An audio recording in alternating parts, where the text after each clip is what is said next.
Hello दोस्तों, स्वागत है आपका मेरे यूट्यूब चैनल सिविल सेवक यूपीएससी पीसीएस में। और हम आने वाले उत्तराखंड प्रीलिम्स के लिए उत्तराखंड स्पेशल को कवर कर रहे हैं। ऑलरेडी मैं 3 वीडियो अपने चैनल पर अपलोड कर चुका हूं और ये चौथी वीडियो है जिसमें हम वहां का कुछ अलग सा फैक्ट देखेंगे। अगर आपने शुरुआत के 3 वीडियो नहीं देखे हैं तो आप प्लेलिस्ट में जाके वहाँ से उन्हें देख सकते हैं। तो आइए शुरू करते हैं पार्ट 4। अपने तीसरे वीडियो के एंड में हमने झीलों पे छोड़ा था, तो झील का जो आगे का फैक्ट है हम वहाँ से कवर करते हैं। तो ये है कि राज्य में सर्वाधिक झीलों या तालों वाला जिला कौन सा है, तो ये है चमोली। और गढ़वाल क्षेत्र की अधिकांश झीलें कहाँ हैं, तो ये चमोली में है। गढ़वाल क्षेत्र का सबसे बड़ा और गहरा ताल कौन सा है, तो ये है सहस्त्र ताल और ये कहाँ है, टिहरी में। कौन ताल दो कटोरे नुमा है जिन्हें भाई बहनों का ताल भी कहा जाता है, इसे बोलते हैं महासर ताल, टिहरी। किस ताल का पानी लाल है, तो ये बासुकी ताल है, ये कहाँ है, टिहरी में है। किस ताल के समीप पर्यटकों को कभी कभी राजहंस देखने को मिलते हैं, तो ये है मंसूर ताल और ये भी है टिहरी में। अब शत्रु ताल कहाँ है, तो शत्रु ताल है खतलिंग के निकट, टिहरी में। उत्तरकाशी के किस ताल का पानी उबलता हुआ है, तो ये है फाचकंडी बयां ताल। फाचकंडी जो है इस ताल का पानी उबलता हुआ है, उत्तरकाशी में है ये। प्रदेश में एक सात ताल नैनीताल में है, जबकि दूसरा कहाँ है, दूसरा है हरसिल, उत्तरकाशी के निकट। चमोली के किस ताल को एक राजा रानी तथा उनके सैनिकों का कंकाल मिलने के कारण कंकाली ताल कहा जाता है, तो कहते किसको कहते हैं, ये रूपकुंड को कहते हैं कंकाली ताल। ठीक है। आगे है कि मान्यता के अनुसार चमोली के किस झील के किनारे स्थित चबूतरे पर नंदा देवी का डोला रखा गया था, तो ये है होमकुंड। 7 पहाड़ियों से घिरी चमोली की वह कौन सी झील है जिसके किनारे सिखों के 10वें गुरु ने तपस्या की थी, तो ये है लोकपाल हेमकुंड, चमोली में। चमोली में 3 कोणों वाला वह कौन सा ताल है जिससे होकर अलकनंदा नदी निकली है और उसके पास में सूर्य एवं चंद्र नामक 2 कुंड हैं, तो ये है सतोपंथ ताल। ठीक है, जहाँ से अलकनंदा नदी निकलती है। फिर शेषनाग के अश्रुओं से बना पौराणिक शेष नेत्र झील, तो ये शेष नेत्र झील कहाँ है, ये है बद्रीनाथ, चमोली में। ठीक है, इसे याद रखिएगा। आगे है कि रुद्रप्रयाग के किस ताल को 1948 में गांधी जी की अस्थियां विसर्जित करने के कारण गांधी सरोवर कहा जाने लगा। ठीक है, तो 1948 में गांधी जी की अस्थियां यहाँ पर विसर्जित की गई थी और इसे गांधी सरोवर कहा गया, तो ये है शुरवदी ताल। शुरवदी ताल ये कहाँ है, चौराबाड़ी ताल। ठीक है। आगे है कौन सा ताल नंदा देवी मंदिर के निकट है, तो ये है बेनी ताल। लिंगा ताल व आंचरी ताल कहाँ है, ये फूलों की घाटी में। नचिकेता ताल कहाँ है, ये उत्तरकाशी में है। किस ताल का आकार अंडाकार है, तो ये है भेंट ताल, रुद्रप्रयाग। ठीक है, भेंट ताल, रुद्रप्रयाग। इसे आप 1-2 बार रिवाइज करेंगे तो चीज़ें आसानी से कवर हो जाएंगी। फिर आगे देख लेते हैं प्रमुख जो कुछ और झीलें हैं, तो ये है कि राज्य का सबसे बड़ा कृत्रिम झील राम तीर्थ सागर या सुमन सागर कहाँ है, तो ये राज्य की सबसे बड़ी कृत्रिम झील है, ये कहाँ है, ये टिहरी में है। मनेरी व जोशियाड़ा कृत्रिम झीलें कहाँ हैं, ये उत्तरकाशी में है। राज्य में निर्माणाधीन या निर्माण हेतु जो प्रस्तावित जलाशय हैं वो कहाँ कहाँ है, जैसे एक ये है कोली ढेक जलाशय, ये चंपावत में। फिर थरकोट झील ये पिथौरागढ़ में। गगास जलाशय ये अल्मोड़ा में और लवाली झील ये कहाँ होगी, पौड़ी में। फिर आगे देख लेते हैं कि प्रमुख ग्लेशियर और हिमनद है ना। तो प्रदेश में कुल लगभग कितने हैं, 238 ग्लेशियर हैं जो कि लगभग 735 वर्ग किलोमीटर क्षेत्र में फैले हुए हैं। आगे है कि बद्रीनाथ, दूनागिरी, सतोपंथ, भागीरथी व हिप रामबक आदि ग्लेशियर कहाँ हैं, ये चमोली जिले में है। तो कुल याद रखिएगा जो ये जो है बद्रीनाथ और सतोपंथ, ठीक है, ये और ये भागीरथी ये कहाँ है, ये चमोली में है। ठीक है।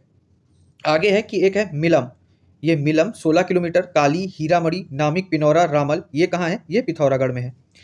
इसके आगे देख लेते हैं कि चौराबाड़ी जो इंपॉर्टेंट है, चौराबाड़ी केदारनाथ आदि ग्लेशियर कहाँ है, तो ये रुद्रप्रयाग में है। फिर पिंडारी ये ग्लेशियर कहाँ स्थित है, ये स्थित है बागेश्वर व चमोली में। पिंडारी कहाँ है, बागेश्वर व चमोली में। राज्य व गढ़वाल क्षेत्र का सबसे बड़ा हिमनद कौन सा है, राज्य व गढ़वाल क्षेत्र का सबसे बड़ा हिमनद है गंगोत्री या गोमुख हिमनद, ये कहाँ है, उत्तरकाशी जिले में है। फिर राज्य का दूसरा सबसे बड़ा हिमनद कहाँ है, तो ये है पिंडारी हिमनद और ये कहाँ है, बागेश्वर और चमोली, ये 2 जिलों में है। ठीक है, राज्य का दूसरा सबसे बड़ा हिमनद। अब गढ़वाल का देख लिया, अब हम देख लेते हैं कि कुमाऊं क्षेत्र का सबसे बड़ा हिमनद कौन सा है। तो कुमाऊं क्षेत्र का सबसे बड़ा जो हिमनद है यह है मिलम हिमनद, ये कहाँ है, मुनस्यारी, पिथौरागढ़ में। ठीक है। फिर प्रमुख प्रपात देख लेते हैं फॉल, तो ये है भट्टा व हार्डी, ये कहाँ है, ये मसूरी के निकट है। सहस्त्रधारा देहरादून शहर से 11 किलोमीटर दूर है। और ये टाइगर ये चक्राता के निकट है व किमोना ये भी चक्राता के निकट है। ये सब कहाँ है, ये सब देहरादून में है। ठीक है। कैंपटी मसूरी से 13 किलोमीटर प्रपात है, कहाँ है, ये टिहरी में है। वसुंधरा ये चमोली में है। जो कैंपटी फॉल आपने सुना होगा, तो कैंपटी टिहरी में है, मसूरी से 13 किलोमीटर। वसुंधरा चमोली में है। कार्बेट प्रपात कहाँ है, तो कार्बेट प्रपात है रामनगर से 25 किलोमीटर दूर, नैनीताल में। आगे देख लेते हैं। आगे है कि प्रमुख ठंडे जलकुंड के बारे में देख लेते हैं। तो ये है नारद, त्रिकोण, मानुषी, सत्यपथ, ब्रह्म व गौरी कुंड। अब इसमें नाम देख के भी पूछ सकते हैं कि ये क्या है। तो ये ठंडे जलकुंड है और ये कहाँ है? बद्रीनाथ के आसपास चमोली में। फिर सरस्वती, ब्रह्म व नागकुंड यानी त्रिजुगी नारायण है ना, ये सरस्वती कुंड तुंगनाथ, ये गौरी नंद कुंड आदि क्या है? ये रुद्रप्रयाग जिले में है। ये भी प्रमुख ठंडे जलकुंड है। बस कुछ इंपॉर्टेंट देख लेते हैं, वैसे मैंने हाईलाइट कर रखा है लेकिन सारे नहीं देखेंगे। आगे है कि नंद व देवी कुंड कहाँ है? तो नंद व देवी कुंड है बागेश्वर में। इसकी जो पीडीएफ है मैं अपने टेलीग्राम चैनल पे डाल दूंगा और उसका जो डिस्क्रिप्शन में मैं लिंक भी दे दूंगा, तो आप वहां से ये पीडीएफ देख सकते हैं। तो आप मतलब रैंडम ही जल्दी जल्दी इस पीडीएफ को भी देख लेंगे, तो जो पॉइंट मैंने छोड़े हैं आप उन्हें भी देख सकते हैं। ठीक है, फिर आगे कि ब्रह्मकुंड कहाँ है? ये अल्मोड़ा में है। अब जैसे हमने ठंडे जलकुंड देखे, अब गर्म जलकुंड देख लेते हैं। तो तप्त व सूर्य कुंड है बद्रीनाथ चमोली में। तप्त व सूर्य कुंड कहाँ है? ये बद्रीनाथ और चमोली में है। फिर आगे है, आगे देख लेते हैं कि तप्त, सलाधार व भाप आदि 4 कुंड कहाँ हैं? ये है तपोवन, तातापानी, ये चमोली में है। तपोवन, तातापानी चमोली में। अग्नि, भौरी, अमोला व गौरी कुंड ये कहाँ है? रुद्रप्रयाग में है। तप्त कुंड, धारचूला व मदन कोट कुंड कहाँ है? ये पिथौरागढ़ में है। तप्त कुंड, धारचूला व मदन कोट कुंड कहाँ है? ये पिथौरागढ़ में है। फिर गूल, नौले, धारे, झीले, कुंड, खाल व सीमार यानी इसको गजार भी बोलते हैं, ये क्या है? ये पारंपरिक जल स्रोत व संरक्षण विधि है। ये बेसिकली यूपीएससी एग्जाम में पूछ लेते हैं कि कहाँ पे जो जल संरक्षण विधियां हैं उनके मतलब वहाँ के नाम क्या हैं, स्थानीय नाम क्या बोलते हैं। तो वहाँ इन्हें गूल, नौले, धारे, झीले, कुंड, खाल व सीमार बोलते हैं। ठीक है, फिर प्रदेश में हरिद्वार को छोड़कर शेष 12 जिलों में क्या है? सूक्ष्म जलागम क्षेत्र है। हरिद्वार में ज़्यादा है, बाकी शेष 12 जिलों में सूक्ष्म जलागम क्षेत्र है। राज्य में सर्वाधिक सूक्ष्म जलागम वाले 4 जिले ये किसमें दिए हैं? घटते क्रम में यानी डिसेंडिंग ऑर्डर में। तो सबसे पहले है उत्तरकाशी 165, उसके बाद चमोली, फिर टिहरी और वाह है उसके बाद है पिथौरागढ़। ठीक है, तो ये सूक्ष्म जलागम वाले 4 जिले हैं घटते क्रम में। फिर सबसे कम सूक्ष्म जलागम वाले 4 जिले बढ़ते क्रम में, अगर बढ़ते क्रम की बात की जाए तो ये ऊधम सिंह नगर आ जाएगा जिसके पास 11 है, उसके बाद चंपावत है 41, फिर रुद्रप्रयाग 45 और फिर बागेश्वर है 59। फिर ग्रामीण समुदाय व किसानों के हित में सरकार द्वारा किया जा रहा है, क्या किया जा रहा है? जलागम क्षेत्रों का उपचार किया जा रहा है। ठीक है, अब वन से रिलेटेड डाटा देख लेते हैं कि फॉरेस्ट से क्या है। तो 13 जनवरी 2022 को 17वीं वन रिपोर्ट आई थी, ये हम पढ़ चुके होंगे, आपको याद भी होगा। तो राज्य में केवल वन विभागाधीन वनाच्छादन कितना है? ठीक है, तो कितना है? 45.44%। अगर परसेंटेज में पूछा जाए तो इतना, और बाकी ये है 24,305.13 वर्ग किलोमीटर। ठीक है, आगे है कि 16 से 17वें वन रिपोर्ट के बीच वन विभागाधीन वन क्षेत्र में वृद्धि हुई है। कितनी वृद्धि हुई है? 2.09 वर्ग किलोमीटर की वृद्धि हुई है। राज्य के कितने जिलों के वन क्षेत्र में वृद्धि हुई है? अब ये सारा डेटा 17वीं रिपोर्ट के आधार पर है। ठीक है, तो कितने जिलों के वन क्षेत्र में वृद्धि हुई है? 8 जिलों में वन क्षेत्र में वृद्धि हुई है। कौन कौन से जिले हैं? नैनीताल, देहरादून, पौड़ी गढ़वाल, पिथौरागढ़, चमोली, अल्मोड़ा, उत्तरकाशी व रुद्रप्रयाग। फिर राज्य के कितने जिलों के वन क्षेत्र में कमी आई है? तो ये 5 जिलों में कमी आई है। वो कौन से हैं? हरिद्वार, ऊधम सिंह नगर, बागेश्वर, चंपावत व टिहरी में। तो यहाँ पे कमी आई है, हरिद्वार में भी कमी आई है। ठीक है, सर्वाधिक व सबसे कम वन वृद्धि वाले जिले हैं। तो सर्वाधिक जहां पे वन वृद्धि हुई है वो नैनीताल में हुई है 2.93%, और सबसे कम जो वन वृद्धि हुई है वो रुद्रप्रयाग में हुई है, ये है 0.13%। आगे है कि सर्वाधिक व सबसे, ठीक है, सर्वाधिक व सबसे कम वन ह्रास वाले जिले कौन से हैं? तो जहां सर्वाधिक सबसे ज्यादा वन ह्रास हुआ है ये है ऊधम सिंह नगर में 3.71%। उसके बाद जो सबसे कम की बात की जाए तो वो है बागेश्वर, जहां 0.02% वन ह्रास हुआ है। फिर वन विभागाधीन वनों की दृष्टि से सर्वाधिक वन क्षेत्र वाले 4 जिले कौन से हैं? तो ये घटते क्रम में दिए हुए हैं। ठीक है, डिसेंडिंग ऑर्डर दिया है। पौड़ी है, फिर नैनीताल है, फिर उत्तरकाशी है और उसके बाद चमोली है। तो ये सर्वाधिक वन क्षेत्र हो गए। आगे है कि वन विभागाधीन वनों की दृष्टि से सबसे कम वन क्षेत्र वाले 4 जिले बढ़ते क्रम में कौन से हैं? तो ये है ऊधम सिंह नगर, फिर हरिद्वार, फिर रुद्रप्रयाग व चंपावत। ठीक है, फिर सर्वाधिक वन प्रतिशत वाले 4 जिले घटते क्रम में वन विभागाधीन वनों की दृष्टि से। तो ये एक टर्म याद रखिएगा, ये वन विभागाधीन वनों की दृष्टि से कौन से हैं? नैनीताल, फिर चंपावत, फिर पौड़ी और ये रुद्रप्रयाग, और ये घटते क्रम में है। ठीक है, यानी डिसेंडिंग ऑर्डर में है। और सबसे कम वन प्रतिशत की बात की जाए, जो 4 जिले बढ़ते क्रम में है, ये ऊधम सिंह नगर, फिर हरिद्वार है, उसके बाद पिथौरागढ़ है और ये फिर चमोली है। ठीक है, तो ये कुछ इंपॉर्टेंट फैक्ट है वनों से रिलेटेड, और पर्यावरण इसमें पूछा भी जाता है, तो ये याद रखिएगा। ये जो इंपॉर्टेंट डेटा है ये है ना। आगे देख लेते हैं। आगे है कि प्रदेश में राज्य सरकार द्वारा घोषित कुल अभिलिखित यानी रिकॉर्डेड वन क्षेत्र कितना है? 37,999.60 वर्ग किलोमीटर। राज्य के कुल क्षेत्रफल के संदर्भ में कुल अभिलिखित वन क्षेत्र का कितना प्रतिशत है? ये है 71.05%। वर्तमान में प्रदेश में कुल कितनी वन पंचायतें? तो ये कितनी है? 12,167 वन पंचायतें हैं। राज्य में वन पंचायतों का जो प्रचलन है ये ब्रिटिश काल से है। वन पंचायतें वनों के प्रबंधन तथा वन उत्पादों के उपयोग संबंधी बातों पर स्वतंत्र निर्णय ले सकती हैं। नए कानून के अनुसार वन पंचायत के 9 सदस्यों में 4 सदस्य क्या होंगी? ये होंगी महिलाएं। ठीक है, टोटल 9 सदस्य होंगे और इसमें से जो 4 सदस्य होंगे वो महिलाएं होंगी। फिर आगे देख लेते हैं। आगे है कि प्रदेश के कुल अभिलिखित वन क्षेत्र में सर्वाधिक वन क्षेत्र वाले 4 जिले घटते क्रम में। ठीक है, तो घटते क्रम में अगर बात की जाए तो ये है उत्तरकाशी, फिर पिथौरागढ़, चमोली और उसके बाद पौड़ी। और इसी हिसाब से फिर सबसे कम वन क्षेत्र वाले 4 जिले जो बढ़ते क्रम में दिए हैं ये हो जाएगा हरिद्वार, ऊधम सिंह नगर, बागेश्वर और फिर चंपावत। फिर आगे देख लेते हैं कि जिले के कुल क्षेत्रफल में सर्वाधिक प्रतिशत अभिलिखित वन क्षेत्र वाले 4 जिले। ठीक, अब जिले के कुल क्षेत्रफल में देखेंगे तो उसमें आ जाएगा घटते क्रम में रुद्रप्रयाग, फिर उत्तरकाशी और टिहरी और पिथौरागढ़। ये सर्वाधिक प्रतिशत था, यानी सबसे ज़्यादा प्रतिशत। अब यहाँ पर सबसे कम प्रतिशत की बात की जा रही है, तो इसमें आ जाएगा हरिद्वार, ऊधम सिंह नगर, बागेश्वर व चमोली। ठीक है, फिर सर्वाधिक वन भूमि वाली 3 नदी घाटियाँ कौन सी हैं? एक तो ये टोंस हो गई, फिर कोसी हो गई और यमुना हो गई। फिर आगे है कि राज्य के 441 देववनों में सर्वाधिक 140 देववन कहाँ हैं? तो ये पिथौरागढ़ जिले में है। राज्य में पौधरोपण नीति यानी देश में पहली बार लागू की गई थी। पौधरोपण नीति ये देश में पहली बार भी थी, तो ये 6 जून 2006 को ये लागू की गई थी। फिर आगे देख लेते हैं। आगे है कि वानिकी कार्यों के संपादन हेतु सोसाइटी मोड में कैंपा परियोजना कब शुरू की गई? कैंपा परियोजना गठित की गई, ये 2010-11 की परियोजना है। फिर हमारा स्कूल हमारा वृक्ष ये योजना कब संचालित हुई? ये 2015 से 2016 के बीच में शुरू की गई। प्रदेश में हरेला पर्व पर पौध वितरण कार्यक्रम चलाया जा रहा है। हरेला पर्व जो प्रदेश में मनाया जाता है उस पर पौध वितरण कार्यक्रम कब से चलाया जा रहा है? 2017-2018। ठीक है, 2017-18 से ये कार्यक्रम चलाया जा रहा है। फिर विद्यालयी छात्रों द्वारा श्रीदेवी सुमन की याद में प्रतिवर्ष वृक्षारोपण किया जाता है। कब? 25 जुलाई को किया जाता है। राज्य में भूतपूर्व सैनिकों को रोजगार देने, वनीकरण करने व वनों की सुरक्षा हेतु इको टास्क फोर्स का गठन कब किया गया था? ये किसके लिए? भूतपूर्व सैनिकों को रोजगार देने, वनीकरण करने व वनों की सुरक्षा हेतु इको टास्क फोर्स, ये 2008-2009 की योजना है। फिर राज्य में वनाग्नि काल कब माना जाता है? ये 15 फरवरी से 15 जून के बीच में वनाग्नि काल माना जाता है। 2007 से अब तक सर्वाधिक क्षेत्रफल में वन जलने वाला वर्ष रहा है, तो ये रहा है 2016। फिर आगे देख लेते हैं कि प्रदेश में वनाग्नि पर शीघ्र नियंत्रण हेतु स्थापित क्रू स्टेशनों की संख्या कितनी है? ये 1317 है संख्या। देश के प्रथम वन महाविद्यालय की स्थापना की गई थी, ये 1878 में की गई थी। फॉरेस्ट स्कूल ऑफ देहरादून नाम से देश का प्रथम वन महाविद्यालय है ये।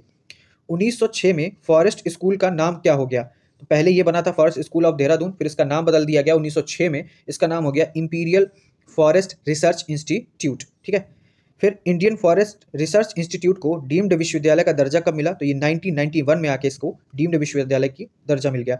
अब बुग्याल देख लेते हैं। बुग्याल क्या है कि एल्पाइन घास के मैदानों को क्या कहा जाता है? जो एल्पाइन घास के मैदान होते हैं उन्हें या तो बुग्याल कहते हैं, या प्यार, या मीडो, या एल्पाइन पास्चर कहा जाता है। ठीक है, बुग्याल को। राज्य के प्रमुख बुग्याल घास मैदान कौन से हैं? ये है फूलों की घाटी, औली, गुरसो, चित्रकांठा, क्वारी, कल्पनाथ, रूपकुंड, बेदिनी, हरकादून, केदार कांठा। तो ये सारे वहाँ के इंपॉर्टेंट बुग्याल हैं, यानी घास के मैदान हैं। क्षेत्रफल में अगर सबसे बड़े बुग्याल की बात की जाए तो ये कौन सा है? बेदिनी, जो कहाँ है? चमोली में।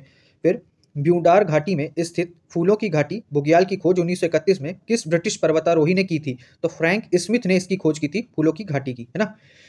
फूलों की घाटी नाम स्माइथ के किस पुस्तक के कारण पड़ा? तो द वैली ऑफ फ्लावर्स, तो वहां से हमें इस घाटी का नाम दिखता है। फिर कितने फूल मिलते हैं? तो लगभग 500 प्रकार के यहाँ फूल मिलते हैं। और यहाँ फूलों के खिलने का समय क्या है? तो समय है जुलाई के प्रथम सप्ताह से अक्टूबर के तीसरे सप्ताह तक यहाँ फूल खिलते हैं। ठीक, फिर फूलों की घाटी के बर्बादी का खतरा बना वह पौधा जो तेजी से फैल रहा है। ये इंपॉर्टेंट है, याद रखिएगा। जो फूलों की घाटी के बर्बादी का खतरा बना है वह पौधा है, उसको बोलते हैं अमेला या नटग्रास, जिसको पॉलीगोनम भी कहते हैं। ठीक है, फिर चिनाब घाटी पैनखंडा जो कि चमोली में, ये कहाँ है? ये प्रदेश की द्वितीय फूलों की घाटी बोली जाती है। पहली तो आपने देख ली, दूसरी चिनाब घाटी पैनाखंडा ये चमोली में है, जो प्रदेश की दूसरी फूलों की घाटी है। किस बुग्याल से हिमालय का सबसे भव्य दर्शन होता है? तो ये बगजी है, बगजी बुग्याल से, और ये चमोली में है। किस बुग्याल को वेदों का प्रणयन स्थल माना जाता है? वेदों का प्रणयन स्थल माना जाता है, और ये अपने सुंदर मखमली घासों के लिए प्रसिद्ध है। ये भी है बेदिनी, ये जो कि चमोली में है। किस बुग्याल में शीतकाल में स्कीइंग प्रशिक्षण दिया जाता है? तो ये दयारा, ये कहाँ है? उत्तरकाशी जिले में है। किस पर्वतरोही द्वारा दयारा बुग्याल को पर्यटन मानचित्र पर लाया गया है? तो चंद्रप्रभा ऐतवाल ने इसका किया है। फिर किस बुग्याल के पास से भागीरथी की सहायक नदी इंद्रावती निकलती है? तो ये निकलती है हरुनता बुग्याल जो है, जो उत्तरकाशी जिले में है, वहां से भागीरथी की सहायक नदी इंद्रावती निकलती है। फिर चरथी बुग्याल कहाँ है? तो चरथी बुग्याल स्थित है छिपला कोट के निकट पिथौरागढ़ में। गुलाबी कांठा बुग्याल कहाँ है? तो ये हनुमान चट्टी के निकट उत्तरकाशी जिले में है। फिर वन औषधियां देख लेते हैं कि चरक संहिता में उत्तराखंड भू क्षेत्र को वानस्पतिक बगीचा कहा गया है। अब ये कहाँ कहा गया है उत्तराखंड भू क्षेत्र को? तो ये चरक संहिता में कहा गया है, जबकि हिमालय को कहा गया है हिमवान औषधि भूमि नाम। तो ये याद रखिएगा, ठीक है। आगे है कि राज्य में कितने प्रकार के औषधीय पौधे पाए जाते हैं? लगभग 500 प्रकार के। राज्य में सर्वप्रथम किस औषधीय पौधे की खेती शुरू की गई थी? तो ये थी बेलाडोना की खेती सबसे पहले शुरू की गई थी। फिर राज्य में कई वनस्पतियों की खेती की जाती है, उसमें कौन है? अफीम, कुटकी, पायरेथम, जिर्नेजियम, ब्राली, सतावर, तुलसी, जट्रोफा। फिर राज्य द्वारा निर्यात की जाने वाली कुछ प्रमुख जड़ी बूटियां हैं, कौन सी हैं? जैसे झूला है, उमेश कूट, तो ये सारी चीज़ें हैं, इसे देख लेते हैं। फिर जड़ी बूटियों के संग्रहण का कार्य सर्वप्रथम सहकारिता विभाग द्वारा शुरू किया गया, कब? 1972 में। फिलहाल ये याद रखिएगा कि उत्तराखंड भू क्षेत्र को वानस्पतिक बगीचा कहाँ कहा गया है? चरक संहिता में, जबकि हिमालय को चरक संहिता में क्या कहा गया है? हिमवान औषधि भूमि नाम, ठीक है। फिर आगे देख लेते हैं कि जड़ी बूटियों के संरक्षण एवं संग्रहण के लिए जिलेवार भेषज सहकारी संघों की स्थापना की गई है 1980 में। राज्य को घोषित किया गया है हर्बल स्टेट। राज्य को क्या बोलते हैं? हर्बल स्टेट बोलते हैं। जड़ी बूटियों के विकास हेतु मुख्यमंत्री की अध्यक्षता में गठित की गई है औषधीय पादप बोर्ड। तो औषधीय पादप बोर्ड जो गठित हुआ है उसकी अध्यक्षता कौन करता है? उसकी अध्यक्षता करता है मुख्यमंत्री। फिर जड़ी बूटियों के विपणन को सुव्यवस्थित करने के लिए जड़ी बूटी मंडियों की स्थापना कहाँ की गई है? ऋषिकेश, देहरादून, टनकपुर, चंपावत तथा रामनगर, नैनीताल में यहाँ पर जड़ी बूटी मंडियों की स्थापना की गई। ये इंपॉर्टेंट है, ठीक है। फिर हर्बल गार्डन की स्थापना कहाँ की गई है? तो हर्बल गार्डन की स्थापना की गई है मुनि की रेती, और ये कहाँ है? ऋषिकेश में। फिर हरिद्वार में 300 से अधिक जड़ी बूटी उद्योग हैं, जबकि फार्मासिटी सेलाकुई देहरादून में है 184 से अधिक। फिर HRDI की स्थापना कब की गई? तो ये 1989 में HRDI की स्थापना की गई। और HRDI है क्या? जड़ी बूटी विकास एवं अनुसंधान संस्थान, और ये है गोपेश्वर में, ठीक है। और इसकी 1989 में स्थापना हुई थी। फिर वन वर्गीकरण व घटक। तो राज्य में सर्वाधिक प्रतिशत 28.8% वन मिलते हैं, ठीक। कहाँ मिलते हैं? 1800 से 3000 मीटर की ऊंचाई पर राज्य में सबसे ज़्यादा वन मिलते हैं। फिर सबसे कम प्रतिशत 7.5% वन मिलता है। 3000 मीटर से अधिक की ऊंचाई पर सबसे कम वन प्रतिशत देखने को मिलता है। राज्य के उपोष्ण कटिबंधीय वनों का प्रमुख वृक्ष क्या है? जो उपोष्ण कटिबंधीय वन है उनका प्रमुख वृक्ष है साल। राज्य में उष्ण कटिबंधीय शुष्क वन 1500 मीटर से कम ऊंचाई वाले उन क्षेत्रों में पाए जाते हैं जहां वर्षा कम होती है, ठीक है। तो इसको कुल मिला के आप ज्योग्राफी की दृष्टि से देख सकते हैं, वहाँ की ज्योग्राफिकल कंडीशन भी पता चल जाएगी। फिर 1500 मीटर की ऊंचाई वाले उन क्षेत्रों में जहां वर्षा अधिक होती है पाए जाते हैं, क्या पाए जाते हैं? उष्ण कटिबंधीय आर्द्र पतझड़ वन। फिर राज्य में 1800 मीटर से 2700 मीटर की ऊंचाई तक पाए जाते हैं पर्वतीय शीतोष्ण वन, वहाँ पाए जाते हैं। राज्य में टुंड्रा तुल्य वनस्पतियाँ क्या हैं? काई, लीचन आदि, ये कहाँ पाई जाती हैं? ये 3600 से 4800 मीटर की ऊंचाई पर पाई जाती हैं टुंड्रा तुल्य वनस्पतियाँ, काई, लीचन आदि। फिर आगे देख लेते हैं कि 4800 मीटर से अधिक ऊंचाई पर, तो वहाँ पर हमें कोई वनस्पति देखने को नहीं मिलती है। फिर आगे है कि एल्पाइन झाड़ियाँ तथा घास, जूनिपर, विली, रिप्स, तो ये क्या है? ये घास हैं, ठीक है। अगर पूछ ले क्या है, तो जूनिपर, विली, रिप्स ये घास हैं, और ये 3000 से 3600 मीटर की ऊंचाई पर मिलती हैं। राज्य के वनों में मिलने वाली प्रमुख झाड़ियाँ हैं, अब इनका नाम क्या करेंगे जान के। फिर आगे देख लेते हैं कि राज्य में वन एवं पर्यावरण के लिए संकट बनी अनुपयोगी वनस्पतियाँ जिनके उन्मूलन का प्रयास 2010 से किया जा रहा है, तो इनका नाम याद रखें। जैसे एक लैंटाना है, फिर गाजर घास हो गई, काला बासा हो गई, बाला हो गई, वासिंगा, बासुकी व अमेला। अमेला अभी हमने ऊपर पढ़ा था, जो फूलों की घाटी को नुकसान पहुंचा रही है, ठीक है। आगे है कि चीड़ से वह कौन सा पदार्थ प्राप्त होता है जिसका उपयोग बिरोजा, तो चीड़ से वह कौन सा पदार्थ प्राप्त होता है जिसका उपयोग बिरोजा तथा तारपीन बनाने में किया जाता है? तो लीसा, एक लीसा पदार्थ है, ये हमें चीड़ से प्राप्त होता है, ठीक है। फिर राज्य में सोना किसे कहा जाता है? जो बांज वृक्ष है उसको सोना कहा जाता है। कोयला तथा कृषि यंत्र बनाने व पशु चारा हेतु उपयोगी सदाबहार वृक्ष कौन सा है? ये बांज वृक्ष है, ये कोयला तथा कृषि यंत्र बनाने में उपयुक्त होता है। सबसे उत्तम इमारती लकड़ी व तेल निकालने हेतु उपयोगी क्या है? ये देवदार का वृक्ष इसमें सबसे उपयोगी है। आगे जो वन आंदोलन हुए हैं उन्हें देख लेते हैं। तो टिहरी रियासत के विरुद्ध 1930 में चले रवाई या तिलाड़ी आंदोलन के उद्देश्य क्या थे? उद्देश्य था नए वन कानून को समाप्त करना, और ये 1930 में चला था रवाई या तिलाड़ी आंदोलन टिहरी रियासत के विरुद्ध। तिलाड़ी आंदोलन से संबंधित किस तिथि को, ठीक है, इसकी बात की जा रही है, आज भी शहीद दिवस के रूप में मनाया जाता है। तो 30 मई को शहीद दिवस के मनाते हैं तिलाड़ी आंदोलन से संबंधित, ठीक है, ये तिथि है। फिर आगे है कि 1972-73 में 1972-73 में रैणी के वनों की अंधाधुंध कटाई के विरुद्ध गोपेश्वर चमोली में चिपको आंदोलन का सूत्रपात करने वाली 23 वर्षीय विधवा महिला थी। उनका क्या नाम था? गौरा देवी। इन्होंने चिपको आंदोलन का सूत्रपात किया था। किस आंदोलन का प्रारंभिक नारा हिमपुत्रियों की ललकार, वन नीति बदले सरकार, वन जागे वनवासी जागे? तो ये प्रारंभिक नारा किस आंदोलन का था? ये था चिपको आंदोलन, जिसका जो ये सूत्रपात करने वाली थी गौरा देवी, 23 वर्ष की। ठीक है। चिपको आंदोलन का प्रसिद्ध नारा क्या था? क्या है इस जंगल के उपकार, मिट्टी पानी और बयार, जिंदा रहने के आधार? तो पहले जो प्रारंभिक नारा था ये, उसके बाद ये हो गया क्या है इस जंगल के उपकार, मिट्टी पानी और बयार, जिंदा रहने के आधार। फिर किन पर्यावरणविदों के नेतृत्व में चिपको आंदोलन को विस्तार मिला और इसका फैलाव संपूर्ण पर्यावरण की रक्षा तक हो गया? तो ये थे सुंदरलाल बहुगुणा व चंडी प्रसाद भट्ट। बहुगुणा का नारा क्या था? कि हिमालय बचाओ देश बचाओ। फिर आगे है कि डूंगी पैंतोली, ये डूंगी पैंतोली आंदोलन जो हुआ, डूंगी पैंतोली चमोली में वन आंदोलन किस वृक्ष के जंगलों की कटाई के विरुद्ध हुआ? बांज वृक्ष, और इसको जो है राज्य में सोना कहा जाता है। ठीक है, तो बांज वृक्ष को राज्य में सोना कहते हैं और इसके लिए डूंगी पैंतोली वन आंदोलन हुआ था। फिर 80 के दशक में उफ रैखाल गांव कहाँ है? ये पौड़ी के युवाओं द्वारा पानी की कमी को दूर करने के लिए सच्चिदानंद भारती के नेतृत्व में कौन सा आंदोलन चलाया गया? तो ये पानी राखो आंदोलन। ये कहाँ हुआ है? ये गांव याद रखिए, पौड़ी में उफ रैखाल गांव, और ये सच्चिदानंद भारती के नेतृत्व में हुआ था 80 के दशक में। फिर सच्चिदानंद भारती ने किस संस्था की स्थापना कर वनों की अंधाधुंध कटाई को रुकवाया? तो ये थी दूधातोली लोक विकास संस्थान। ठीक है, दूधातोली लोक विकास संस्थान, जिसकी स्थापना की थी सच्चिदानंद भारती ने।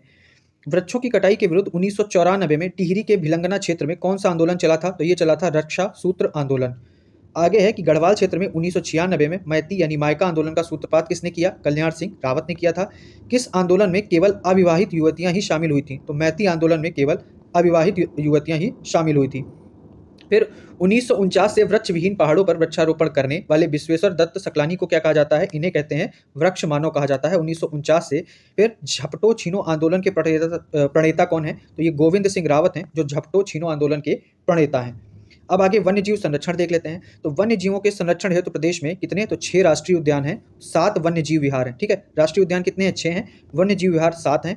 इसके अलावा एक पक्षी संरक्षण सहित कुल संरक्षण हैं। ठीक है, फिर एक उच्च स्थलीय प्राणी उद्यान है, एक जैव सुरक्षित क्षेत्र है, एक चिड़ियाघर है। बाकी आपको याद रखना है, नेशनल पार्क है 6, ठीक है, और वन्य जीव विहार हैं 7। फिर राज्य का प्रथम चिड़ियाघर, जिसको क्या मालसी डियर पार्क की जगह स्थित है। राज्य का प्रथम चिड़ियाघर कहाँ? देहरादून में स्थित है। राज्य का दूसरा चिड़ियाघर, देश में अपनी तरह का पहला अंतर्राष्ट्रीय स्तर का चिड़ियाघर कार्बन न्यूट्रल जू होगा। ये कहाँ होगा? गौलापार हल्द्वानी में। तो ये कार्बन न्यूट्रल जू होगा, ये इंपॉर्टेंट है, इसे याद रखिएगा। ये राज्य का दूसरा चिड़ियाघर होगा गौलापार हल्द्वानी में। ठीक है, फिर गोविंद वल्लभ पंत राजकीय प्राणी उद्यान कहाँ है? तो गोविंद वल्लभ पंत राजकीय प्राणी उद्यान कहाँ है? ये नैनीताल में है। राज्य का प्रथम वन्य जीव संरक्षण केंद्र मोतीचूर वन्य जीव विहार 1935 से बाद में शामिल कर लिया गया राजाजी राष्ट्रीय उद्यान में। तो सन भी याद रखिएगा 1935, राज्य का प्रथम वन्य जीव संरक्षण केंद्र। फिर राज्य में कुल राष्ट्रीय उद्यान कितने हैं? तो 6 हैं, नाम देख लेते हैं। कार्बेट, गोविंद, नंदा देवी, फूलों की घाटी, राजाजी तथा गंगोत्री।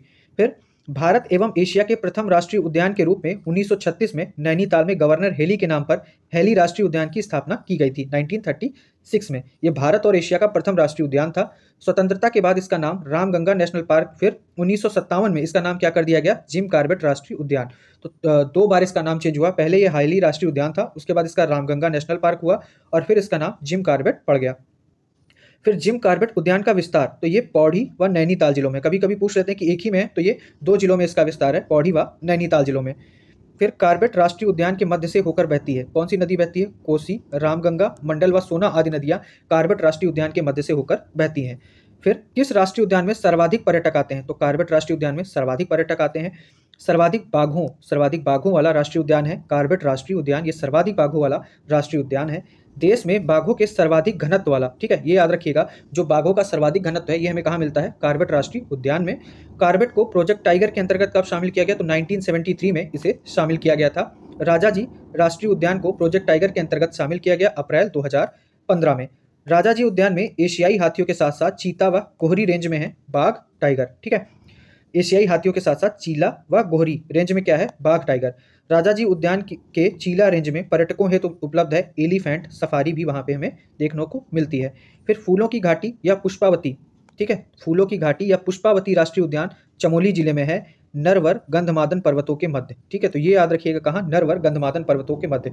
और फूलों की घाटी में कौन सी नदी बहती है, तो ये बहती है पुष्पावती नदी। अभी हमने ऊपर देखा था कि फूलों को घाटी की खोज 1931 में किसने की थी, तो ये फ्रैंक स्मिथ ने फूलों की घाटी की खोज की थी। ठीक है, आगे देख लेते हैं कि 1982 में स्थापित नंदा देवी राष्ट्रीय उद्यान कहाँ स्थित है, तो ये चमोली जिले में स्थित है 1982 में। फिर 1990 में स्थापित गोविंद व 1989 में स्थापित गंगोत्री राष्ट्रीय उद्यान। ईयर भी याद रखिएगा, है ना, क्रोनोलॉजी में पूछ सकते हैं। तो ये उत्तरकाशी जिले में है। 1983 में स्थापित राजाजी राष्ट्रीय उद्यान देहरादून, पौड़ी एवं हरिद्वार जिलों में विस्तृत है, लेकिन इसका मुख्यालय कहाँ है, ये देहरादून में। तो ये तीन जिलों में देखिए विस्तृत है। कौन सा, देहरादून, पौड़ी एवं हरिद्वार। तो सर्वाधिक हाथी एवं 12 सींगों वाला राष्ट्रीय उद्यान कौन सा है, तो ये है राजाजी राष्ट्रीय उद्यान। एशियाई हाथियों के लिए मशहूर राष्ट्रीय उद्यान कौन सा है, राजाजी राष्ट्रीय उद्यान। कस्तूरी मृगों वाला राष्ट्रीय उद्यान है फूलों की घाटी, कहाँ, चमोली जिले में है। ठीक है, आगे देख लेते हैं कि सबसे पुराना और सबसे नया राष्ट्रीय उद्यान कौन सा है, तो सबसे पुराना है कार्बेट और सबसे पुराना है गंगोत्री, सॉरी, सबसे पुराना है कार्बेट और सबसे नया है गंगोत्री। ठीक है, फिर सबसे बड़ा और सबसे छोटा राष्ट्रीय उद्यान, तो सबसे बड़ा राष्ट्रीय उद्यान है गंगोत्री और सबसे छोटा राष्ट्रीय उद्यान है फूलों की घाटी। ठीक है, फिर सर्वाधिक राष्ट्रीय उद्यानों और अभ्यारण्यों वाला जिला, तो जिस जिले में सर्वाधिक राष्ट्रीय उद्यान है और अभ्यारण्य है तो वो है चमोली। प्रदेश में कुल वन्य जीव विहार कितने हैं, तो वन्य जीव विहार हैं टोटल 7 और नेशनल पार्क हैं 6। तो वन्य जीव विहार गोविंद, केदारनाथ, अस्कोट, सोना नदी, बिनसर, मसूरी व नंदौर। ठीक है, आगे देख लेते हैं कि वन्य जीव जंतुओं के संरक्षण हेतु दिसंबर 2012 में गठित वन्य जीव विहार कौन सा है, नंदौर वन्य जीव विहार, और ये कहाँ है, नैनीताल में है। ये 2012 में गठित हुआ था। सबसे पुराना और सबसे नया वन्य जीव विहार कौन सा है, तो सबसे पुराना है गोविंद, ये को बना था 1955 में और ये है उत्तरकाशी जिले में। और सबसे नया जो है ये नंदौर, जो दिसंबर 2012 में बना था, ये नैनीताल व चंपावत जिले में। सर्वाधिक कस्तूरी मृगों वाला वन्य जीव विहार कौन सा है, तो ये है अस्कोट वन्य जीव विहार और ये है पिथौरागढ़ में। फिर सबसे बड़ा वन्य जीव विहार कौन सा है, तो सबसे बड़ा वन्य जीव विहार है केदारनाथ वन्य जीव विहार, चमोली प्लस रुद्रप्रयाग, यानी ये भी 2 जिलों में है। सबसे छोटा वन्य जीव विहार ये है मसूरी वन्य जीव विहार और ये कहाँ है, देहरादून में। प्रदेश में कुल संरक्षण अरिचिति है। ठीक है, टोटल रिजर्व कितना है, 4 है। कहाँ कहाँ, आसन, झिलमिल, पवलगढ़ व नैना देवी पक्षी संरक्षण अरिचिति। फिर आसन कंजर्वेशन रिजर्व देहरादून, झिलमिल हरिद्वार में, जबकि पवलगढ़ व नैना देवी कहाँ है, तो पवलगढ़ व नैना देवी नैनीताल में है और आसन कहाँ है, देहरादून में, और झिलमिल है हरिद्वार में। आसन वेटलैंड एवं कंजर्वेशन रिजर्व को रामसर साइट घोषित किया गया है। कब घोषित किया गया था, अक्टूबर 2022 में। तो यहाँ की जो रामसर साइट है वो आसन वेटलैंड एवं कंजर्वेशन, जो कि कहाँ है, देहरादून में। आगे देख लेते हैं कि 12 सिंगों यानी स्वैम्प डियर का बसेरा कहाँ है। ठीक है, तो स्वैम्प डियर का बसेरा है झिलमिल कंजर्वेशन रिजर्व हरिद्वार में, 12 सिंगों का बसेरा। फिर नैना देवी पक्षी रिजर्व में पक्षी प्रजातियां पाई जाती हैं, लगभग 600 से प्रजातियां पाई जाती हैं नैना देवी पक्षी रिजर्व में। प्रदेश में कुल उच्च स्थलीय प्राणी उद्यान कितने हैं, तो एक उच्च स्थलीय प्राणी उद्यान है गोविंद वल्लभ पंत उच्च स्थलीय प्राणी उद्यान, ये कहाँ है, नैनीताल में। संस्था भी याद कर लीजिएगा जगह के साथ। प्रदेश में कुल जैव मंडली सुरक्षित क्षेत्र हैं, तो जैव मंडली सुरक्षित क्षेत्र कौन सा है, एक है, यह है नंदा देवी जैव मंडली सुरक्षित क्षेत्र। 1988 में स्थापित यह सुरक्षित क्षेत्र कहाँ कहाँ है, देखिए चमोली में है, बागेश्वर तथा पिथौरागढ़, 3 जिलों में फैला हुआ है ये नंदा देवी जैव मंडली सुरक्षित क्षेत्र। तो जिले भी याद रखिएगा, और 1988 में इसकी स्थापना हुई थी। फिर आगे है कि यूनेस्को द्वारा विश्व धरोहर सूची में शामिल राज्य के जैव क्षेत्र हैं, तो दो जैव क्षेत्र हैं जो यूनेस्को की विश्व धरोहर सूची में शामिल हैं। पहला है नंदा देवी जैव मंडली सुरक्षित क्षेत्र, जो कि 1988 में स्थापित हुआ, और दूसरा है फूलों की घाटी, जो कि 2005 में। आगे है कि महारूढ़ी कस्तूरी मृग अनुसंधान केंद्र कहाँ है, तो 1977 में ये राज्य सरकार द्वारा स्थापित किया गया था, महारूढ़ी कस्तूरी मृग अनुसंधान केंद्र उत्तराखंड में। फिर और ये है कहाँ, ये भारत सरकार द्वारा स्थापित, जो राज्य सरकार द्वारा 1977 में, फिर भारत सरकार द्वारा स्थापित कस्तूरी मृग अनुसंधान केंद्र, ये है पिथौरागढ़ के कोटमनिया के पास स्थित महरौली में। ठीक है, फिर आगे देख लेते हैं कि 1982 में राज्य सरकार द्वारा स्थापित कस्तूरी मृग प्रजनन एवं संरक्षण केंद्र या फार्म है, तो चमोली के गोपेश्वर के पास स्थित काचुला खर्क में, वहां पर ये स्थित है। अब आगे दिया है कि वन्य जीव गणना 2008 के अनुसार राज्य में कुल भालू व गुलदार कितने हैं, तो कुल भालू हैं 2121, 2008 की गणना के अनुसार कुल भालू हैं 2121, और जो गुलदार हैं वो 2335, यानी 2335 गुलदार हैं राज्य में। वन्य जीव गणना 2008 के अनुसार राज्य में बंदर लंगूर, तो बंदर हैं 1,46,423 और लंगूर हैं 54,804। ठीक है, इसके आगे देख लेते हैं, अब गणना नहीं, तेंदुआ देख लेते हैं। तो वर्ष 2008 की गणना के अनुसार राज्य में तेंदुए कितने हैं, तो 839 तेंदुए हैं टोटल राज्य में, और हिम तेंदुओं की संख्या तो हिम तेंदुए 2016 में थे 86, जबकि 2022 की जो गणना हुई है उसमें हिम तेंदुए हैं 121। फिर कार्बेट में बाघों की सुरक्षा हेतु स्पेशल टाइगर प्रोटेक्शन फोर्स का गठन किया गया। तो ये कार्बेट नेशनल पार्क में सुरक्षा बाघों की सुरक्षा हेतु इसका गठन किया गया है, एसटीपीएफ का। ये 2013 में गठित की गई थी। बाघ संरक्षण में देश में उत्तराखंड का स्थान कौन सा है? तो तीसरे नंबर पर उत्तराखंड आता है। देश में सर्वाधिक बाघों की संख्या वाला टाइगर रिजर्व कौन सा है? देश में सर्वाधिक बाघों की संख्या वाला टाइगर रिजर्व कौन सा है? तो ये है कार्बेट, और यहाँ टोटल कितने बाघ हैं? 260 बाघ हैं। सर्वाधिक हाथियों की संख्या वाला उद्यान कौन सा है? तो सर्वाधिक हाथी हैं वो भी कार्बेट में पाए जाते हैं, 1224। सर्वाधिक बाघ और हाथी की बात की जाए तो सबसे ज़्यादा कहाँ है? कार्बेट में। फिर हाथियों के इलाज है तो राज्य का पहला हाथी अस्पताल, हाथियों के इलाज है तो राज्य का पहला हाथी अस्पताल कहाँ बनाया जा रहा है? ये बनाया जा रहा है चीला वन रेंज, हरिद्वार में बनाया जा रहा है। घायल व बीमार वन्य जीवों के उपचार हेतु रेस्क्यू सेंटर कहाँ है? तो ये चिड़ियापुर, हरिद्वार में रेस्क्यू सेंटर है। राज्य का पहला बंदरबाड़ा कहाँ बनाया जा रहा है? पहला बंदरबाड़ा बनाया जा रहा है चंडाक, पिथौरागढ़ में। देश का पहला स्नो लेपर्ड कंजर्वेशन सेंटर, तो ये देश का पहला स्नो लेपर्ड कंजर्वेशन सेंटर कहाँ बन रहा है? गंगोत्री नेशनल पार्क, और ये उत्तरकाशी जिले में। प्रदेश में मानव वन्य जीव संघर्ष रोकथाम योजना कब शुरू की गई है? तो प्रदेश में शुरू की गई है 2012-13 में ये योजना शुरू की गई है। आगे खनिज देख लेते हैं कि कौन से खनिज मिलते हैं। तो राज्य में चूना पत्थर हमें कहाँ कहाँ मिलता है? देहरादून में मिलता है, पिथौरागढ़ में मिलता है, टिहरी व चमोली। ये 4 जिले हैं जहाँ से हमें चूना पत्थर मिलता है, देहरादून, पिथौरागढ़, टिहरी व चमोली। देहरादून के मंदारम व बारकोट क्षेत्र में हमें क्या मिलते हैं? तो ये याद रखिएगा, क्षेत्र मंदारम व बारकोट ये अच्छे किस्म के चूना पत्थर के लिए हैं, और ये देहरादून के क्षेत्र हैं। चूना पत्थर का सर्वाधिक उपयोग है सीमेंट उद्योग में, चूना पत्थर का सर्वाधिक उपयोग किया जाता है। संगमरमर के पर्याप्त भंडार हमें कहाँ मिलते हैं? तो ये मसूरी के पास हमें संगमरमर के पर्याप्त भंडार मिलते हैं। राज्य में संगमरमर हमें कहाँ मिलता है? तो ये देहरादून, नैनीताल व टिहरी में हमें मिलता है। राज्य में मैग्नेसाइट मिलता है चमोली, बागेश्वर तथा पिथौरागढ़ में। फिर आगे है कि मैग्नेसाइट का उपयोग कहाँ किया जाता है? तो मैग्नेसाइट का उपयोग करते हैं ताप सह भट्टियाँ बनाने में, जो भट्टियाँ ताप को सहने में समर्थ होती हैं। फिर राज्य में सोप स्टोन यानी टॉल्क कहाँ मिलता है? ये अल्मोड़ा, बागेश्वर, पिथौरागढ़ तथा चमोली में ये सोप स्टोन मिलता है। ठीक है। सौंदर्य प्रसाधन, टैल्कम पाउडर, पेंट, साबुन आदि उद्योगों में उपयोगी है। जो सोप स्टोन है इसका प्रयोग कहाँ किया जाता है? सौंदर्य प्रसाधन में, टैल्कम पाउडर में, पेंट्स में, साबुन आदि में इसका उपयोग किया जाता है। फिर रॉक फास्फेट की बात कर लें तो राज्य में रॉक फास्फेट मिलता है देहरादून, टिहरी तथा नैनीताल जिलों में। राज्य में डोलोमाइट कहाँ मिलता है? देहरादून, पिथौरागढ़, टिहरी जिलों में। राज्य में बेराइट्स, तो बेराइट्स कहाँ मिलता है? हमें देहरादून जिले में मिलता है।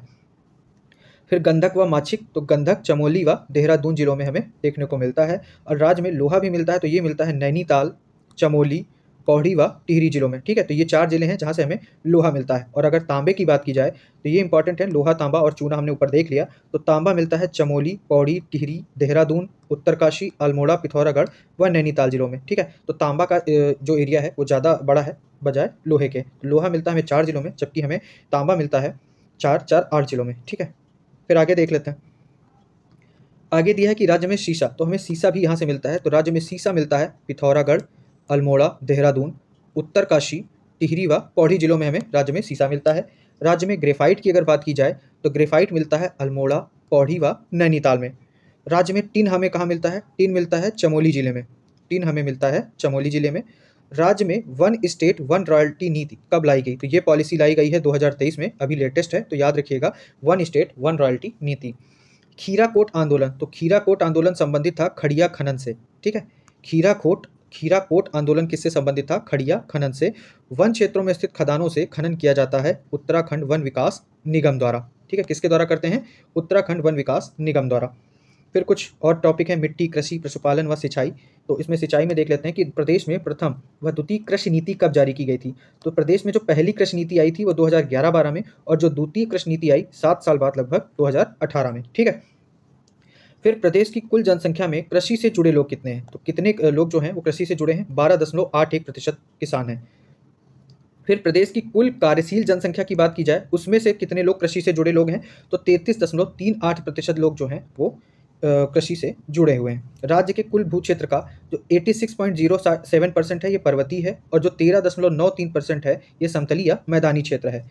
फिर राज्य में पीएम किसान सम्मान निधि योजना कब शुरू हुई? तो 1 दिसंबर 2018 से यह योजना शुरू की गई। एक योजना है मुख्यमंत्री राज्य कृषि विकास योजना, तो इस योजना का संचालन कब से किया जा रहा है? 2020-21 से। ठीक है, मुख्यमंत्री राज्य कृषि विकास योजना। फिर आगे देख लेते हैं मृदा मिट्टी, तो कुछ इंपॉर्टेंट है वो देख लेते हैं कि राज्य के पर्वतीय क्षेत्रों में भूक्षरण व पर्यावरण ह्रास को रोकने के लिए क्या चलाया जा रहा है। तो ये है उत्तराखंड विकेंद्रीकृत जलागम विकास परियोजना ग्राम्या। तो ग्राम्या योजना किसके लिए चलाई जा रही है? राज्य के पर्वतीय क्षेत्रों में भूक्षरण व पर्यावरण ह्रास को रोकने के लिए ग्राम्या परियोजना चलाई जा रही है। ठीक है, ग्राम्या 1 की सफलता के बाद 15 जुलाई 2014 से 2022 तक ये राज्य हैं, इनमें चलाई गई थी ग्राम्या दूसरी योजना चलाई गई थी, ये 2014 से 2022 तक। अब वहाँ कौन-कौन सी मिट्टी पाई जाती है, ये सारी चीज़ें दी हैं। तो तराई मृदा, भाबर, टर्सरी, क्वार्ट्ज, ज्वालामुखी, दोमट, भूरी, ये सारी मिट्टी वहाँ पर पाई जाती हैं। किस क्षेत्र की मृदा कंकड़ पत्थरों तथा मोटे बालुओं से युक्त होती है? तो भाबर क्षेत्र की जो मृदा होती है वो मृदा कंकड़ पत्थरों से और मोटे बालुओं से युक्त होती है। ये हमने फिजिकल ज्योग्राफी में भी पढ़ा होगा। ठीक है, आगे देख लेते हैं कि टर्सरी प्रकार की जो मृदा है वो कहाँ पाई जाती है उत्तराखंड में। तो टर्सरी प्रकार की मृदा हमने देखा है शिवालिक पहाड़ियों पर तथा दून क्षेत्र में वहाँ पर पाई जाती है। ज्वालामुखी एवं क्वार्ट्ज मृदा कहाँ पाई जाती है? तो ये भीमताल, नैनीताल क्षेत्र में पाई जाती है। दोमट मृदा कहाँ पाई जाती है? शिवालिक के निचले ढालों तथा दून घाटियों में पाई जाती है। घास के मैदानों के निचले भागों के वनों में मिलती है, तो वहाँ हमें मिलती है उप पर्वतीय मृदा। ठीक है, आगे देख लेते हैं कि सिंचाई की सुविधा की दृष्टि से राज्य में 3 प्रकार की कृषि भूमि मिलती है। तो 3 प्रकार की कृषि भूमि कौन सी है? एक है तलाऊ, एक है उपराऊ व एक है इजरान भूमि। ठीक है, ये 3 प्रकार की कृषि भूमि हमें सिंचाई की सुविधा से राज्य में दिखती है। भूमि उपयोग की बात की जाए तो कुछ डेटा दिया है, ये उतना इंपॉर्टेंट नहीं है। तो राज्य में कुल प्रतिवेदित क्षेत्रफल में वन क्षेत्र कितना है? ठीक है, कुल प्रतिवेदित क्षेत्रफल ये है। ठीक, 60,01,553 हेक्टेयर। उसके बाद ये आ जाता है कुल प्रतिवेदित क्षेत्रफल में वन क्षेत्र, तो ये है 63.51% जो वन क्षेत्र है। और कुल प्रतिवेदित क्षेत्रफल में स्थायी चारागाह क्षेत्र जो है वो 3.46% है। तो इतना नहीं है, इतना डेटा याद भी नहीं हो पाएगा, बस जानकारी के लिए कुछ देख लेते हैं। ठीक है, ये देख लीजिए कि राज्य में सर्वाधिक व सबसे कम वन भूमि क्षेत्रफल वाले जिले कौन से हैं? राज्य में सर्वाधिक व सबसे कम वन भूमि वाले, तो सर्वाधिक वन भूमि क्षेत्रफल किसका है? उत्तरकाशी का। और जो सबसे कम वन भूमि क्षेत्रफल है वो हरिद्वार का। ठीक है, हरिद्वार मैदानी इलाका है, वहाँ पे मामला बढ़ रहा है, लोग आते हैं, तो रुकने के लिए जो इमारतें बनाई जा रही हैं इस वजह से वहाँ नहीं है, तो ये वन भूमि क्षेत्रफल हरिद्वार में सबसे कम है। फिर राज्य में सर्वाधिक व सबसे कम ऊसर भूमि क्षेत्रफल, तो सबसे अधिक जो है ऊसर भूमि क्षेत्रफल ये चमोली में है और सबसे कम कहाँ है? ये नैनीताल में है। ठीक है, ये भी याद रखिएगा। फिर राज्य में सर्वाधिक व सबसे कम परती भूमि, तो सबसे ज़्यादा है पौड़ी में, परती भूमि सबसे ज़्यादा कहाँ है? पौड़ी में क्षेत्रफल के हिसाब से, और सबसे कम क्षेत्रफल के हिसाब से परती भूमि है रुद्रप्रयाग में। ठीक, और चारागाह भूमि क्षेत्रफल की बात की जाए सबसे ज़्यादा व सबसे कम की, तो सबसे ज़्यादा है चारागाह भूमि क्षेत्र चमोली में और सबसे कम है टिहरी में। राज्य में सर्वाधिक व सबसे कम शुद्ध बोए गए भूमि क्षेत्रफल, तो सर्वाधिक व सबसे कम शुद्ध बोए गए भूमि क्षेत्रफल, तो सर्वाधिक में ऊधम सिंह नगर आ जाएगा और शुद्ध बोए गए क्षेत्र में सबसे कम की बात की जाएगी तो चंपावत आ जाएगा। तो ये 5 फैक्ट आप रट लीजिए। ठीक है, पीडीएफ में शेयर कर दूंगा, अभी डिस्क्रिप्शन में डाल दूंगा टेलीग्राम लिंक, तो वहाँ से आप उसे ले सकते हैं। फिर आगे देख लेते हैं भूमि बंदोबस्त। स्वतंत्रता पूर्व ब्रिटिश काल में राज्य में कुल भूमि बंदोबस्त कितने हुए? 11 भूमि बंदोबस्त हुए हैं। ब्रिटिश काल में पहला त्रिशाला बंदोबस्त हुआ। ठीक है, एक ये देख लीजिए, ब्रिटिश काल का पहला एक साला भूमि बंदोबस्त किसके टाइम पे हुआ? तो 1815 में कुमाऊं में ट्रेल की सहायता से ई गार्डनर के नेतृत्व में हुआ था, पहला याद रखिएगा। दूसरा, और जब पहला त्रिशाला बंदोबस्त हुआ यानी 3 साल, ये 1817 में ट्रेल के नेतृत्व में हुआ था। एक साल वाला 1815 में, त्रिशाला हुआ 1817 में। अगर पंचसाला की बात की जाए तो ये उपनाम इसका 80 साला हो जाता है, ये 1823 में, ये भी ट्रेल के नेतृत्व में। पहले में ट्रेल ने सहायता की थी ई गार्डनर के नेतृत्व में, और दूसरा यानी जो पहला त्रिशाला और पंचसाला है ये 1817 में ट्रेल के नेतृत्व में और पंचसाला 1823 में ट्रेल के नेतृत्व में। ठीक है, यही स्टार्टिंग का ही इंपॉर्टेंट है, उसको बाकी जो आगे आएंगे उन्हें छोड़ देते हैं। 20 साला, हाँ, तो ये 20 साला भी देख सकते हैं। पहला जो 20 साला भूमि बंदोबस्त शुरू हुआ था ये 1840 में हुआ। ये किसके नेतृत्व में? ये लुसिंगटन के नेतृत्व में हुआ था पहला 20 साला भूमि बंदोबस्त।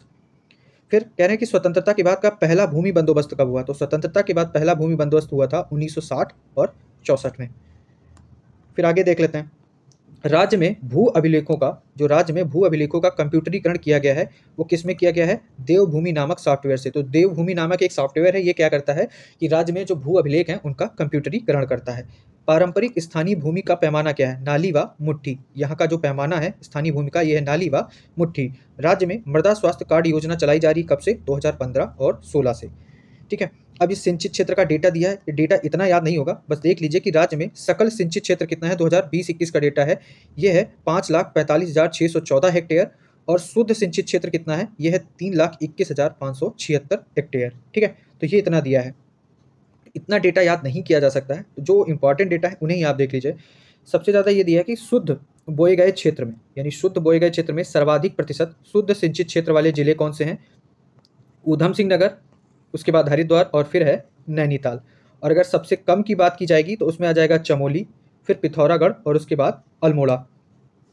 ठीक, आगे देख लेते हैं कि राज्य के कुल शुद्ध सिंचित क्षेत्र में से किसका, मतलब जो सिंचाई साधन है उसमें किसका योगदान सबसे ज़्यादा है। तो सबसे ज़्यादा जो खेती होती है सिंचित क्षेत्र है वो 70.65% ये नलकूप से किया जाता है। ठीक है, सबसे ज़्यादा किया जाता है नलकूप से, उसके बाद नहर से, फिर कुएं और फिर तालाब से, उसके बाद अन्य साधनों से। तो सबसे ज़्यादा नलकूप से यहाँ की जाती है सिंचाई।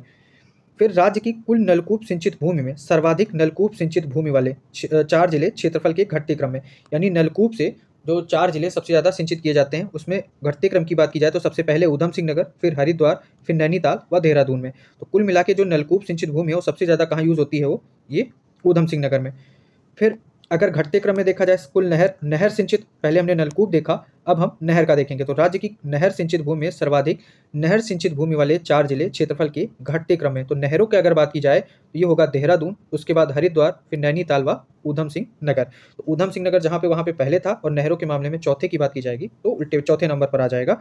और इसमें ठीक है, ये घटते क्रम में है। सर्वाधिक नहर से जहाँ सिंचाई की जाती है वो देहरादून। फिर राज्य में कार्यरत राजकीय नलकूप कितने हैं? 1706, ये छोड़ दीजिए। फिर ये देखिए राज्य की सबसे पुरानी नहर कौन सी है? सबसे पुरानी नहर है ऊपरी गंगा नहर। ठीक है, 1842 से 1854 में के बीच में बनी थी। ऊपरी गंगा नहर का उद्गम स्थल क्या है? ये हरिद्वार से निकलती है। टिहरी परियोजना का शिलान्यास कब किया गया था? तो 1972 में टिहरी परियोजना बनी थी। एशिया का सबसे ऊंचा, तो ऊंचे की बात की जाएगी तो इसकी ऊंचाई कितनी है? 250 मतलब 260.5 मीटर है एशिया के सबसे ऊंचे टिहरी डैम की। ठीक है, जल धारण क्षमता कितनी है? तो 3539 × 10⁶ घन मीटर। पहली चीज जो एशिया का सबसे ऊंचा अगर बात की जाएगी तो यह है टिहरी डैम, और इसकी ऊंचाई कितनी है? 260.5 मीटर है। और इसकी जल धारण क्षमता कितनी है? तो 3539 × 10⁶ घन मीटर इसकी जल धारण क्षमता है। तो ये याद रखिएगा फैक्ट। फिर टिहरी परियोजना को क्या संज्ञा दी गई है? ये राष्ट्रगांव की संज्ञा दी गई है। शारदा नहर बनबसा से निकलती है। इसका निर्माण 1928 में कराया गया था। इसमें सिंचाई की जाती है, चंपावत जिले से सिंचाई होती है, ऊधम सिंह नगर में होती है और बागेश्वर आदि जिलों में इससे सिंचाई की जाती है। फिर नानक सागर बांध नैनीताल तथा ऊधम सिंह नगर की सीमा पर स्थित है। तो नानक सागर बांध याद रखिएगा, नानक सागर बांध नैनीताल तथा ऊधम सिंह नगर की सीमा पर स्थित है, और इस बांध का निर्माण किया गया था नंधौर नदी पर। ठीक है, नानक सागर बांध नंधौर नदी पर है और नैनीताल तथा ऊधम सिंह नगर की सीमा के मध्य में है। फिर अगला है कि चाल खाल योजना। तो ये एक योजना है, ये किससे संबंधित है? जल स्तर के सुधार से संबंधित है चाल खाल योजना। आगे दे लेते हैं कि राज्य के मैदानी भागों की प्रमुख फसलें कौन कौन सी हैं। तो गेहूं भी होता है, धान, गन्ना, उर्द, मूंग, चना, मटर, आलू आदि। तो यहाँ पर मैदानी भागों की ये प्रमुख फसलें हैं। ठीक है, आगे देख लेते हैं कि कौन कौन सी चीज़ों की खेती होती है। तो राज्य की प्रमुख खाद्यान्न फसलें देख लेते हैं पहले। तो राज्य की प्रमुख खाद्यान्न फसलें हैं गेहूँ, सामान्य धान, लाल धान, रागी, मडुआ या कोदो जिसको बोलते हैं, फिर मक्का, झंगोरा, कौड़ी और चीड़ा, ये यहाँ की प्रमुख खाद्यान्न फसलें हैं। राज्य की प्रमुख दलहन फसलें कौन सी हैं? तो ये है तोर जिसको अरहर भी बोलते हैं, फिर मटर, चना, उर्द, मसूर, राजमा, भट्ट यानी काला सोयाबीन जिसको भट्ट बोलते हैं, गहत यानी कुल्थी, ये यहाँ की प्रमुख दलहनी फसलें हैं। अगर तिलहन फसलों की बात की जाए तो लाही भी होती है, सरसों, तिल, मूंगफली, सोयाबीन, सूरजमुखी, प्रमुख जो फसलें हैं तिलहन की वो यहाँ भी होती हैं। फिर राज्य में सर्वाधिक क्षेत्रफल पर बोई जाने वाली कुछ खाद्यान्न फसलें घटते क्रम में, जो सबसे ज़्यादा बोई जाती हैं उनका जो डिसेंडिंग ऑर्डर है, सबसे ज़्यादा गेहूँ, उसके बाद चावल, फिर मडुआ या गन्ना। ठीक है, सबसे पहले आता है गेहूँ, उसके बाद चावल, फिर मडुआ और उसके बाद गन्ना। सर्वाधिक क्षेत्रफल लगभग 30% भूमि पर बोए जाने के कारण प्रदेश की मुख्य फसल कौन सी है? ये हो जाती है गेहूँ, क्योंकि ये सबसे सर्वाधिक क्षेत्रफल पर बोई जाती है। ठीक है, फिर राज्य में सर्वाधिक क्षेत्रफल पर बोई जाने वाली कुछ दलहनी फसलों की बात की जाए तो दलहनी फसलें तो सबसे पहले बोई जाती है गहत, कुल्थी। ठीक है, ये घटते क्रम में यानी डिसेंडिंग, पहले नंबर पर कुल्थी, दूसरे नंबर पर मसूर, तीसरे पे उर्द और चौथे पर भट्ट। ठीक है, जिसको काला सोयाबीन भी बोलते हैं। अगर तिलहनी फसलों की बात की जाए, ये भी घटते क्रम में, ये 2021-22 का डेटा है, तो घटते क्रम में बात की जाएगी तो पहले नंबर पर लाही सरसों, उसके बाद सोयाबीन और उसके बाद आ जाएगा आपका तिल तीसरे नंबर पर। राज्य में सर्वाधिक उत्पादित होने वाली 3 खाद्यान्न फसलें कौन सी हैं? जो सबसे ज़्यादा 3 फसलें उत्पादित होती हैं, नंबर 1 पर गेहूँ, उसके बाद चावल और नंबर 3 पे आता है मडुआ या रागी। राज्य में गेहूँ उत्पादक प्रमुख जिले कौन कौन से हैं जहाँ गेहूँ सबसे ज़्यादा होता है राज्य में? तो नंबर 1 नैनीताल, फिर देहरादून, अल्मोड़ा, टिहरी, पौड़ी और पिथौरागढ़ में, ठीक है, ये याद रखिएगा। चावल सबसे ज़्यादा कहाँ होता है, ये है ऊधम सिंह नगर, हरिद्वार में, नैनीताल, टिहरी और पौड़ी में, तो यहाँ पे हमें चावल भी मिलता है। रागी यानी मडुआ उत्पादन में देश में राज्य का स्थान, तो रागी उत्पादन में देश में राज्य का स्थान कौन सा है, तीसरे नंबर पर उत्तराखंड आता है। फिर राज्य में सर्वाधिक, ठीक है, राज्य में सर्वाधिक क्षेत्रफल पर बोया जाने वाला नगदी फसल, तो नगदी फसल है गन्ना। तो आज के वीडियो में कुल मिला के जो ये कृषि से रिलेटेड फैक्ट हैं वो इतने ही हैं। नेक्स्ट वीडियो में हम कृषि से रिलेटेड और फैक्ट कवर करेंगे और जल्दी आने वाले 4 दिनों में मैं सारे वीडियो अपलोड कर दूंगा, ठीक है। और आप उसे और इसकी पीडीएफ जो है मैं डिस्क्रिप्शन में अभी टेलीग्राम चैनल का लिंक भी डाल दूंगा इस वीडियो में, और आप वहाँ से जाके पीडीएफ भी ले सकते हैं। आप बार बार रिवाइज करेंगे, चीज़ें याद हो जाएंगी। बाकी धन्यवाद।